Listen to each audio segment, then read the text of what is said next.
এবং শক্তি সবই আমার আছে, কিন্তু আমি সময় নষ্ট করব না। যেহেতু আজকের এই অনুষ্ঠান একসাথে তোমাদের এবং আমার, শুধু আমি নয়, আমি তো ওই বছর চলে গেছি, কাজেই পুনর্মিলনী তোমাদের সঙ্গে আমার এক হয়ে গেছে আজকের এই অনুষ্ঠানের মাধ্যমে। যদি তোমরা এটা না করতে, তাহলে এই পুনর্মিলনী আমার জীবনে হয়তো অতীতই থেকে যেত। আমি যে বললাম কুল্লু নাফসি যায়কাতুল মাউত, তাইলে মৃত্যুর সময় হয়তো সেই কথাটা আমার স্মরণ পড়ত।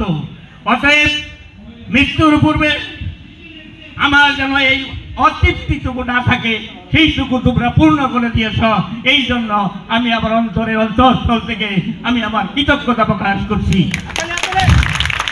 প্রিয় ছাত্রছাত্রীবৃন্দ, এখানে দীর্ঘ সময় তোমার লেখাপড়া করেছ, বিভিন্ন দিক দিয়ে তোমার সংগঠিত হয়েছ। বর্তমানে হয়তো কেউ কর্মরত, কেউ উচ্চশিক্ষিত। শুধু এইটাই না, আমার জীবনে 40টা বেস পরীক্ষা দিয়েছে।